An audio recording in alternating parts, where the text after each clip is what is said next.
오늘 함께 나눌 말씀은 로마서 6장 17절에서 18절입니다. 하나님께 감사하리로다. 너희가 본래 죄의 종이더니 너희에게 전하여 준 바 교훈의 본을 마음으로 순종하여 죄로부터 해방되어 의에게 종이 되었느니라. 아멘. 코로나 블루 시대를 사는 신자를 위한 감정 정리 두 번째 시간입니다. 로이드 존스 목사님의 영적 침체라는 책을 많이 읽는데 읽으면서 느끼는 게 있습니다. 로이드 존스 목사님의 책은 영적 침체의 문제에 대해서 다루고 그리고 그것에 대한 치유책을 다루는데 그것을 설교로 다룹니다.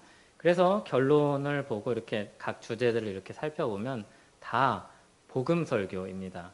결국에는 이 땅에서 우리가 가지고 있는 문제들이 어디서 귀결이 되는가, 어디서 치유를 얻는가, 복음에서 치유를 얻는다는 겁니다. 이 땅에는 여러 가지 아픔이 있고 슬픔이 있고 그런 것들이 있는데 주님이 오시기 전까지 그것은 완전히 해소되지 않을 것입니다. 이 땅에서 얻은 상처는 종종 우리에게 흉터를 남기기도 할 것입니다. 흉터가 남는다는 것은 몸에 흔적이 남기도 하고 우리 마음에 흔적이 남기도 한다는 겁니다. 그래서 죽기 전까지 이 땅에서 받은 상처를 안고 가는 사람도 있습니다. 우리는 그 흉터를 볼 때마다 아픈 기억을 떠올릴 것이고 완전한 해방감을 누리지 못할 것입니다. 그렇지만 그럼에도 하나님께서 우리에게 허락하신 복음은 이 땅에서 그 자유를, 거기로부터의 자유를 일부 느끼고 경험하고 맛보면서 장차 있을 완전한 자유를 소망하게 될 것입니다. 예수 그리스도의 복음이 우리에게 보장해주는 은혜가 너무나도 크기 때문에 이 땅에 있는 여러 가지 아픔을 덮어줄 것입니다.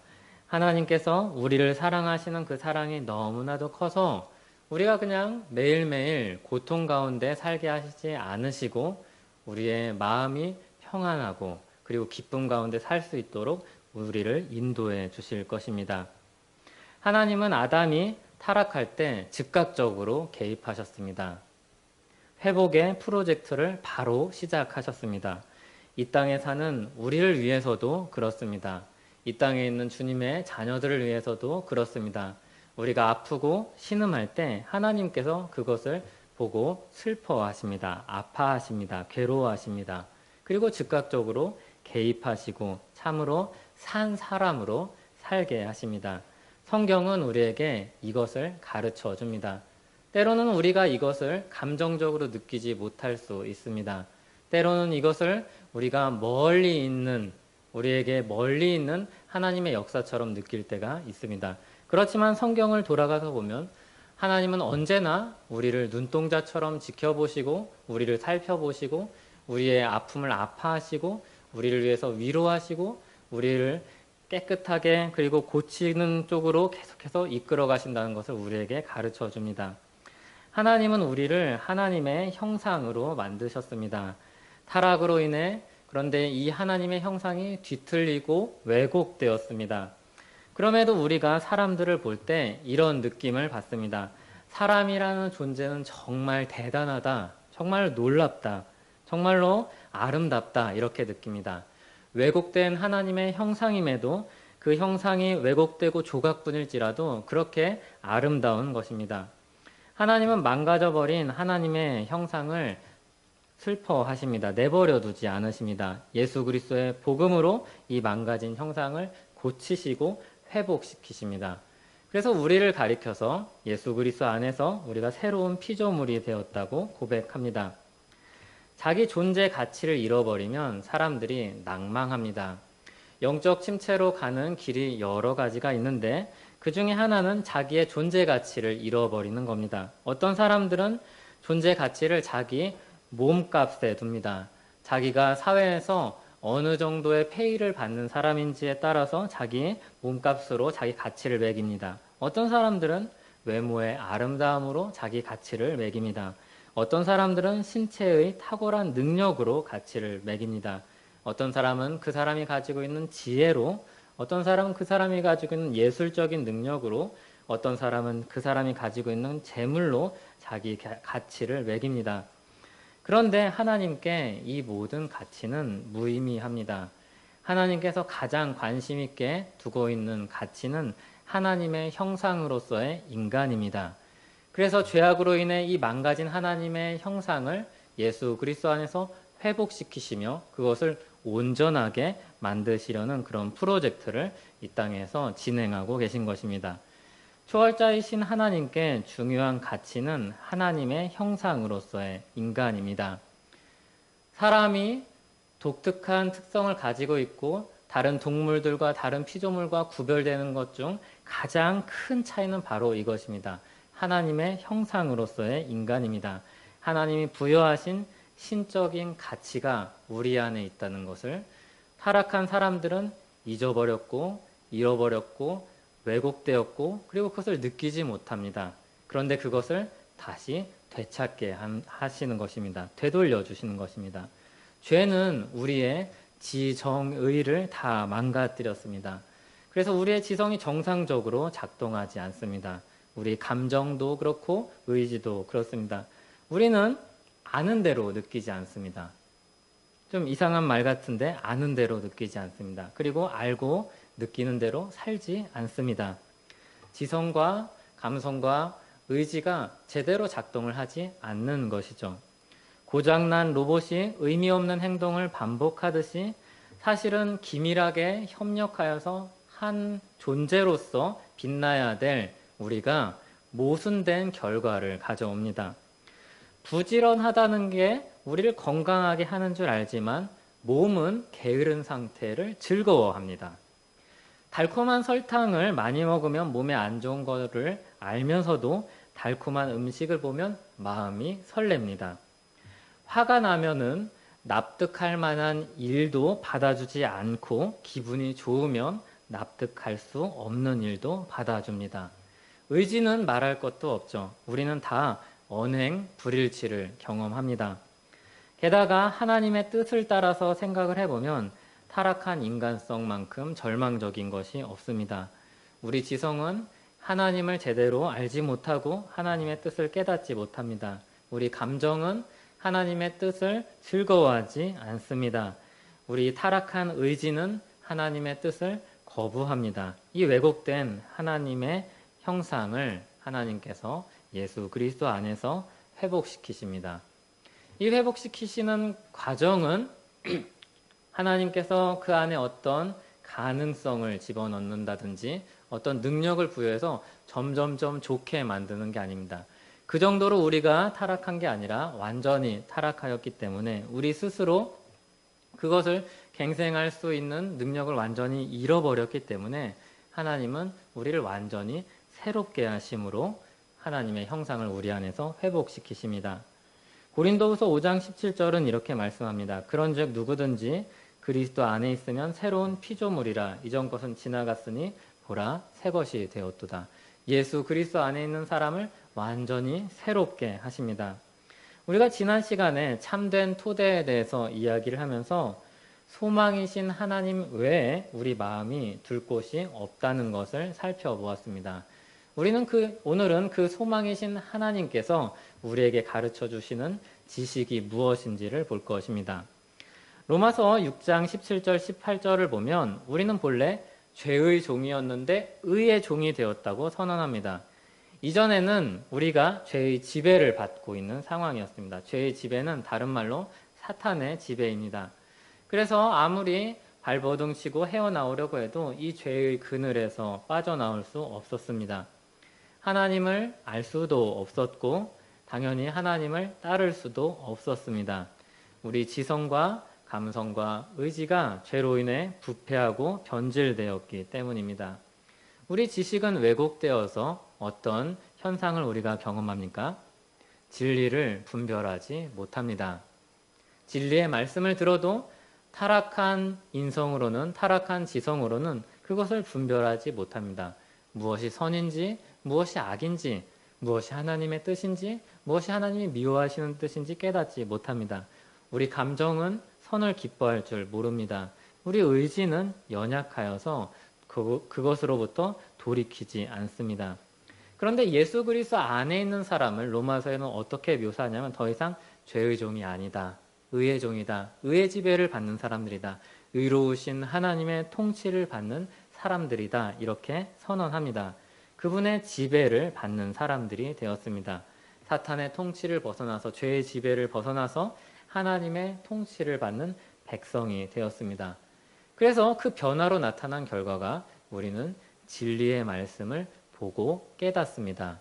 진리의 말씀을 통해서 하나님을 알아갈 수 있습니다. 그리고 우리 마음이 하나님을 알아가면서 느끼는 하나님의 자비와 사랑을 경험하고 느끼고 그 감정에 반응하여서 우리도 하나님을 사랑하고 하나님을 따라서 살려고 하고 하나님의 뜻을 이루는 것을 열망합니다. 우리의 감정이 변하는 것이죠. 그리고 우리의 의지가 변하여서 내 감정이 오르락내리락 하거나 내가 혼란스러운 상황 속에 있을지라도 의지를 들여서 믿음의 길을 가려고 열심히 애를 씁니다. 새로운 피조물이 되었기 때문입니다. 예수 그리스도 안에서 우리가 새로운 피조물이 되었기 때문입니다. 비록 지성과 감성과 의지는 우리 눈에 보이지 않습니다. 그러나 그것이 예수 그리스도 안에서 새롭게 되었습니다. 회복되었습니다. 그래서 이전에 죄의 종으로 살던 자리에서 하나님의 종으로, 의의 종으로 하나님의 통치를 받는 쪽으로 계속해서 나아갈 수 있는 그런 문이 열리게 된 것입니다. 우리는 이제 죄의 지배에서 떠난 사람들입니다. 복음은 이렇게 전인격적인 변화를 불러일으킵니다. 그냥 지성만 회복시켜서 깨달음을 주고 나머지는 다 우리에게 맡기지 않습니다. 그렇게만 해서 우리가 변할 수 없는 존재이기 때문입니다. 감정만 회복시켜서 하나님을 향한 막 열정만 가지고 살게 하지 않으십니다. 만약에 그 열정이 이 새롭게 된 지성이 없다면 잘못된 길로 갈 수밖에 없기 때문입니다. 의지만을 회복시켜서 알지도 못하고 열망하지도 않는 삶을 위해서 투쟁하며 살도록 내버려 두시지 않습니다. 그것은 진정한 회복이라고 말할 수 없고 우리에게 복음이라고, 참 복음이라고 이야기할 수 없을 것입니다. 로마서 6장 17절은 오늘 읽은 이 말씀은 교훈의 본을 마음으로 순종한다 이렇게 설명합니다. 이것을 하나하나 뜯어보면 가장 먼저 우리는 하나님의 교훈이 무엇인지 우리에게 주신 지성으로 새롭게 하신 지성으로 교훈의 본이 무엇인지 하나님의 의인지 깨닫습니다. 압니다. 무엇이 죄이고 무엇이 악한 것인지 무엇이 선인지 깨닫습니다. 하나님의 뜻을 알게 됩니다.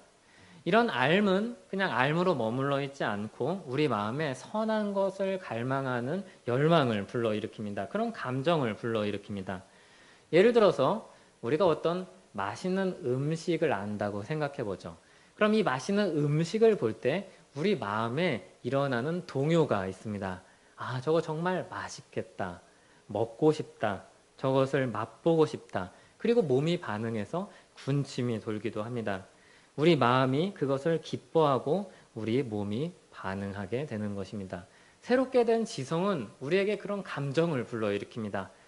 이 말씀에 있는 거룩한 모습이 내 모습이었으면 좋겠다.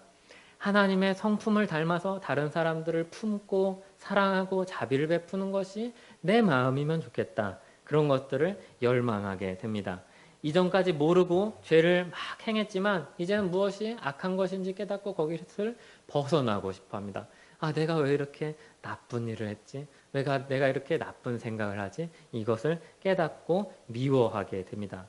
그리고 이런 감정적인 변화는 자연스럽게 삶의 변화로 나아가게 됩니다. 의지를 들여서 선한 길을 따라서 살기 위해서 애씁니다. 그것이 성공적이든 그렇지 않든 그 경주를 출발하게 됩니다. 선한 믿음의 경주를 출발하게 됩니다. 실패를 많이 하고 시행착오도 많이 할 수 있습니다. 그러나 이제 다르게 살겠다. 하나님을 따르겠다. 머리만으로 감정으로만이 아니라 실제 삶에서 달라지겠다는 의지를 불태우게 됩니다.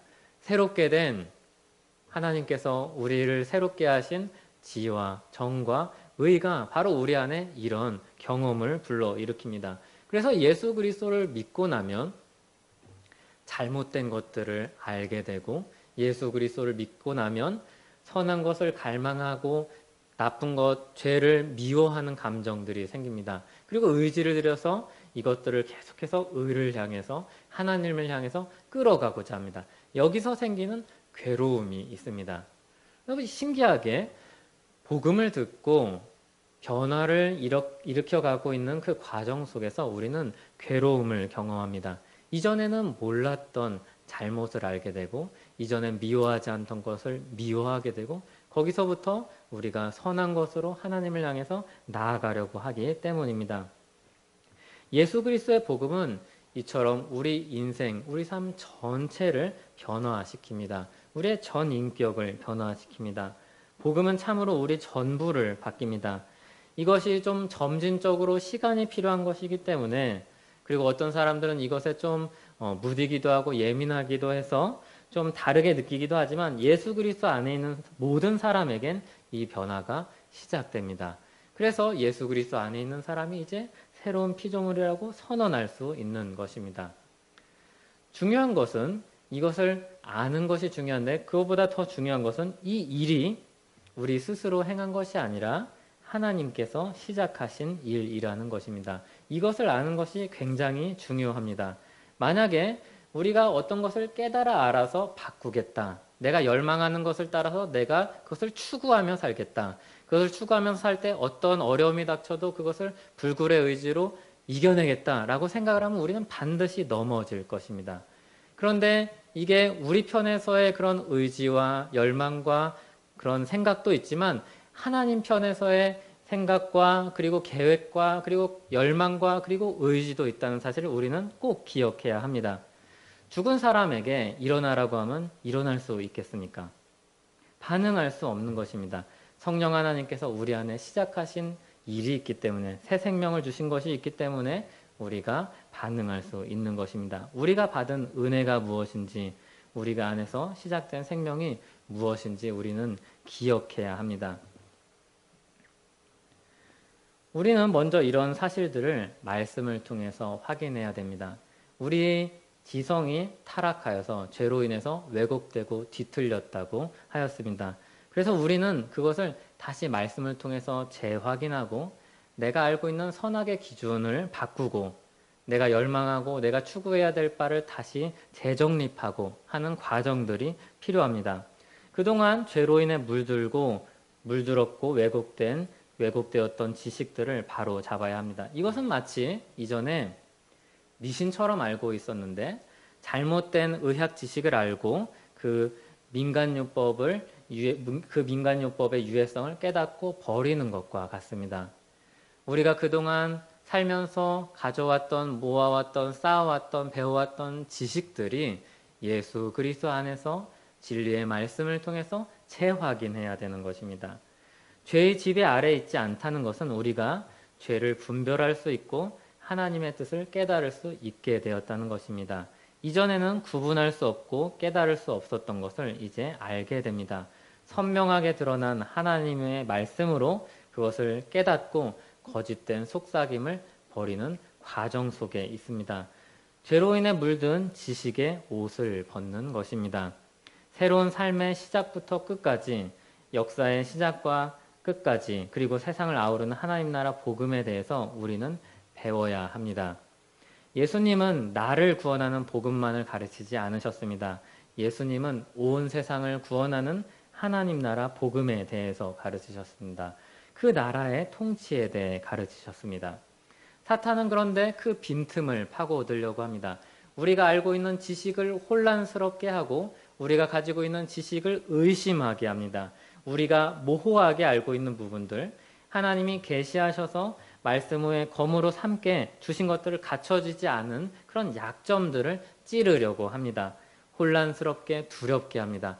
네가 알고 있는 게 진짜 맞는지, 그런 지식, 그 길, 그런 추구가 정말 사실인지 의심을 불러일으킵니다. 혼란스럽게 합니다. 두렵게 합니다.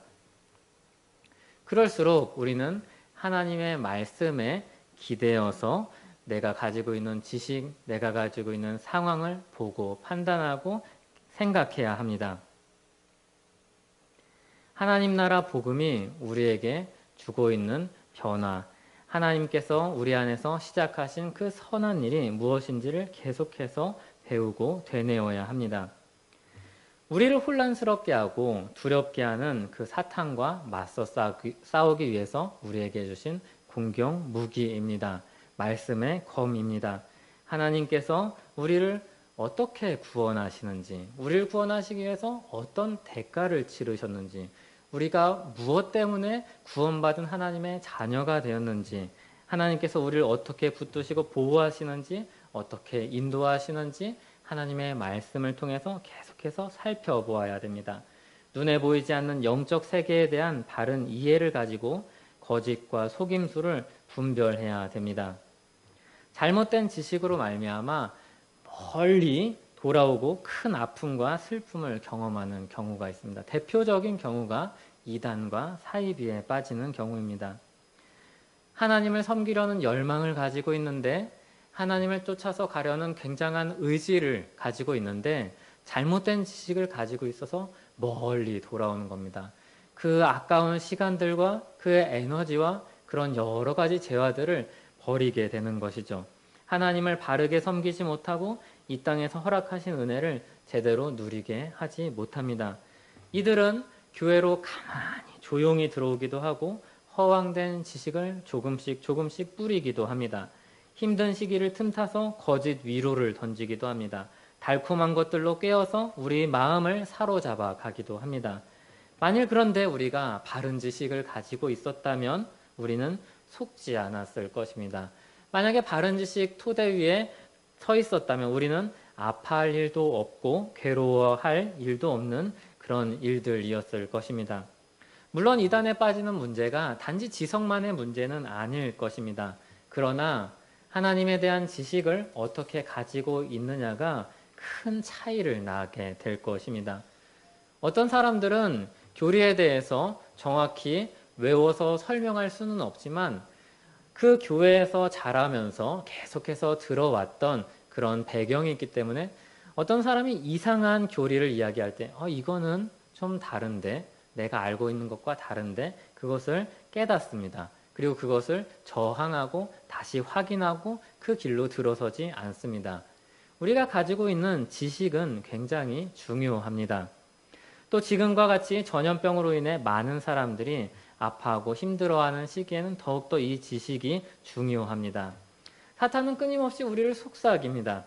하나님의 선하심을 의심하게 만들죠. 선하신 하나님이 왜 우리에게 이런 힘든 시기를 보내게 할까? 하나님의 지혜를 비난하기도 합니다. 하나님이 정말로 지혜롭다면 이 방법이 정말 옳은가? 하나님의 능력을 무시하기도 합니다. 능력의 하나님이 왜 주님의 백성들이 저렇게 죽어가는데 내버려 두시는가? 균형을 잃어버리게 만드는 것이죠. 하나님에 대한 지식, 말씀에 대한 지식이 없을 때 우리가 얻는 피해는 이루 말할 수 없습니다. 이런 지식의 부재가 영적 침체를 가져올 수 있습니다. 우리 한 사람 한 사람을 침체하게 만들기도 하고 공동체를 아프게 할 수도 있습니다. 그래서 사도들이 그렇게 강력하게 이단들의 거짓과 모략에 대해서 단호하게 대처하려고 했었습니다.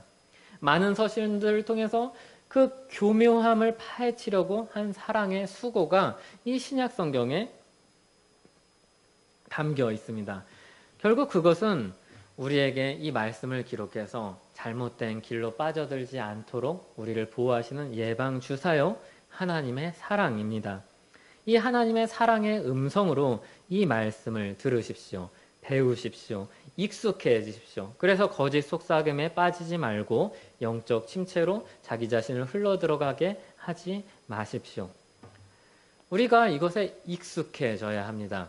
그냥 잠깐 알고 시험 볼 때만 알고 잊어버리는 것처럼 알아서는 안 됩니다. 익숙해져야 합니다. 계속해서 보고 더 익숙하고 그러면서 자세한 것들을 살펴보아야 합니다. 그럴 때 우리가 때때로 들어오는 영적인 공격을 막아낼 수 있는 것입니다. 이런 지식은 그저 막아내는데 우리를 지키는 데만 사용되지 않습니다. 이런 지식은 적극적으로 우리를 일으키기도 합니다. 바른 지식은 바른 치유책을 제시합니다. 바른 치료책을 찾게 하고 바른 대처 방안을 발견하게 합니다. 부족한 것을 깨닫게 합니다. 지금 나에게 부족한 것이 무엇인지, 나에게 필요한 지식이 무엇인지, 내가 지금 붙잡아야 될 하나님의 성품이 어떤 것인지, 하나님께서 우리에게 주신 약속이 무엇인지를 알아야 합니다. 그것이 바른 치료책을 우리에게 가져다 줍니다. 혼란을 잠재우고 두려워하지 않도록 해줍니다. 무지는 우리에게 많은 두려움을 가져다 줍니다. 우리가 눈을 감고 발을 내디디려고 하면 왜 두렵습니까? 내 발 앞에 무엇이 있는지 모르기 때문입니다. 알지 못하기 때문입니다. 그런데 주님의 말씀은 그 길에 무엇이 있는지 보게 해줍니다. 우리 눈을 떠서 그 길을 바르게 걷도록 해줍니다. 우리에게 이런 토대가 되어주는 66권의 말씀이 있다는 사실을 기억하시기 바랍니다. 바른 지식은 우리를 흔들리지 않도록 붙잡아 줄 것입니다. 하나님 안에서 성령이 말씀을 통해서 깨닫게 해주는 지식이 우리를 혼란에서, 두려움에서, 걱정에서, 그리고 여러 가지 문제들로부터 우리를 건질 것입니다. 하나님의 은혜로 새롭게 될 때 우리에게 주신 하나님의 형상은 다시 빛나기 시작합니다. 본래 하나님께서 부여하신 하나님의 형상으로서의 가치가 우리 안에 실현되기 시작합니다. 골로새서 3장 10절은 이렇게 말씀합니다. 새 사람을 입었으니 이는 자기를 창조하신 이의 형상을 따라 지식에까지 새롭게 하심을 입은 자니라. 아멘. 하나님께서 우리 안에 시작하신 일은 우리의 지식을 새롭게 하는 것입니다. 우리를 두렵게 하고 걱정스럽게 하고 혼란스럽게 하는 잘못된 사탄이 주는 그런 지식으로부터 우리를 건져 주십니다. 그 지식 안에서, 바른 지식의 토대 위에서 영적 침체에 빠져들지 않고 또 영적 침체에 빠져들고 있는 다른 사람들을 도와줄 수 있는 우리가 되었으면 좋겠습니다. 기도하겠습니다. 하나님 아버지 감사합니다. 우리는 여러 가지 길로 영적 침체에 빠져듭니다. 그 중에서 오늘은 우리의 지성이 잘못된 길로 들어가는 그런 사실에 대해서 살펴보았습니다. 우리의 왜곡된 지성이 우리를 두렵게 할 때도 있고 걱정하게 만들 때도 있고 그리고 우리를 혼란스럽게 하고 우리를 좌절스럽게 만들 때도 있습니다. 주님, 우리 모두를 우리 전인격적인 구원을 이루신 주님께 우리 마음을 내어놓고 우리를 구원하여 주시길, 붙잡아 주시길 간절히 기도합니다. 주님, 참 어려운 시기를 보내고 있는 우리 한 사람 한 사람들의 마음을 지켜주시옵소서. 이를 위해서 우리가 말씀을 배우고자 합니다. 우리에게 기억력을 허락하여 주시고 깨달을 수 있는 논리적인 그런 이해력을 허락하여 주시옵소서.